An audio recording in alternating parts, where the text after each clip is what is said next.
Imagine being guided by invisible hands through a conversation. Your thoughts nudged this way and that until you reach conclusions you never felt were truly yours.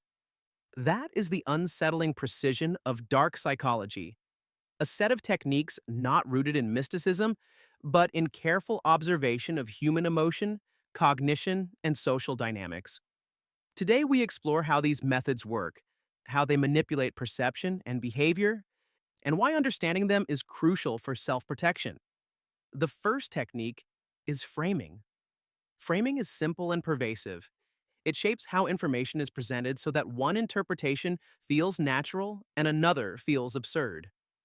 A salesperson frames a purchase as a limited time opportunity and scarcity becomes urgency.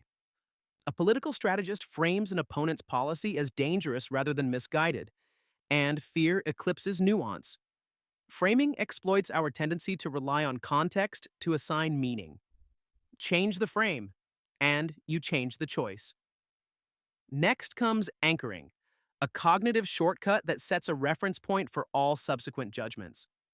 When someone quotes an inflated price first, every following offer feels like a bargain.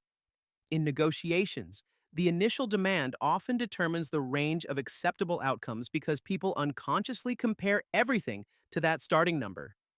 Anchoring bypasses deliberation by planting a mental benchmark that skews rational assessment. Complementing anchors are social proof and conformity. Humans are social animals. We look to others for cues about what is appropriate or safe. Dark manipulators amplify perceived consensus manufacturing fake testimonials, orchestrating visible support, or publicizing selective endorsements to create the illusion that a belief or behavior is widely accepted.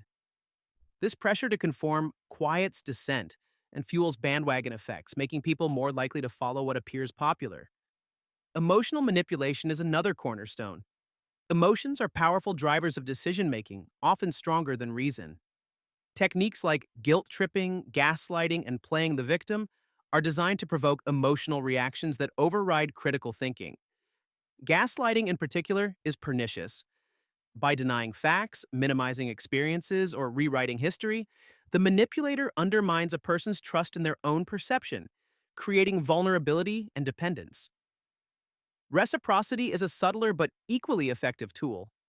When someone gives us something, a favor, a compliment, a small gift, we instinctively feel obligated to return it.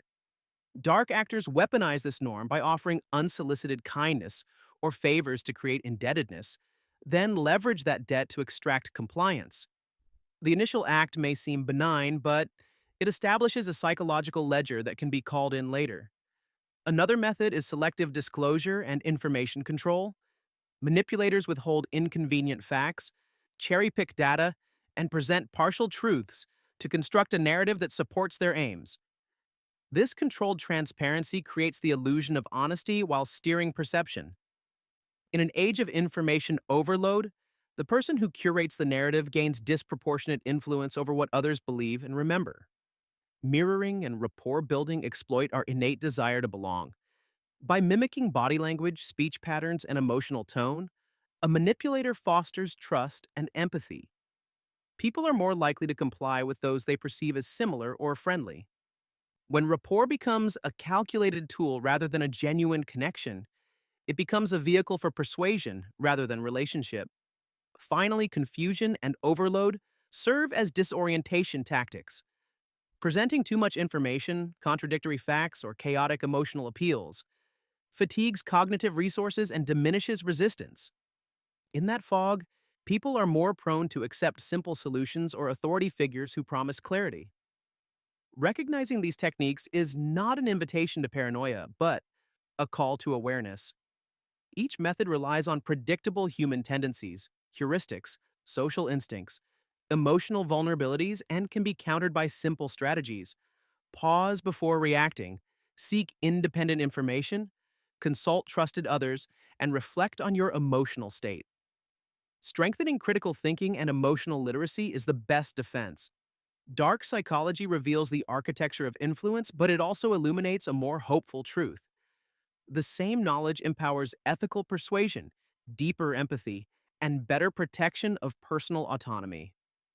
To understand how manipulation works is to reclaim choice, and in that reclamation lies resilience.